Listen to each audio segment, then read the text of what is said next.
Jeudi 9 janvier 2020, chers internautes, vous regardez la revue de presse du Journal du Cameroun Télévision que nous ouvrons avec le quotidien Le Jour qui titre Nord-Ouest feu sur les candidats aux élections pour parler des différentes attaques sur les biens de certains candidats du Social Democratic Front Party engagés dans le scrutin municipal et législatif du 9 février prochain. Ces personnes que le journal qualifie de pyromanes d'un genre particulier s'amusent à faire partir en fumée les maisons de ces candidats au double scrutin dont le seul reproche est d'avoir leur nom dans la liste des candidats à la mairie et la députation prévue pour cette année. Le Jour, dans son édition de ce jeudi 9 janvier 2020, revient sur ces incendies à répétition. Le quotidien Le Messager, quant à lui, fait le point sur ces différentes attaques sécessionnistes qui pourraient remettre en cause la tenue du double scrutin du 9 février de cette année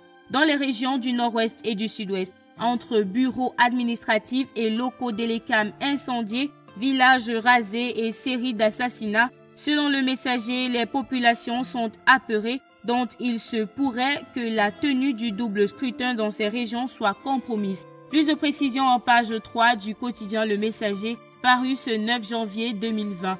Et puisque nous parlons de la crise anglophone, prenons la République Presse qui fait état de certaines révélations dites pacifiantes d'un ambazonien pour une sortie de crise dans les deux régions d'expression anglaise. Le journal souligne que depuis sa sortie musclée, mettant à nu les activités illicites de la fondation Paula Aya Abine, le Dr Success Ngonko est au cœur de l'actualité en rapport avec la crise anglophone. Il aurait, selon le journal, accepté de donner sa toute première interview à un média camerounais, Agence Cameroun Press, interview à retrouver dans les colonnes du journal La République Presse. Nord-Ouest et Sud-Ouest, l'adieu aux armes, titre le quotidien Mutation, pour parler d'ex-combattants qui continuent de déposer leurs armes. Dans cette édition du jeudi 9 janvier 2020, le quotidien Mutation présente des ex-combattants qui racontent comment ils ont été embarqués dans l'aventure sécessionniste. Les détails sur cette aventure sont à retrouver en page 4 du quotidien Mutation, paru en kiosque ce jeudi 9 janvier 2020.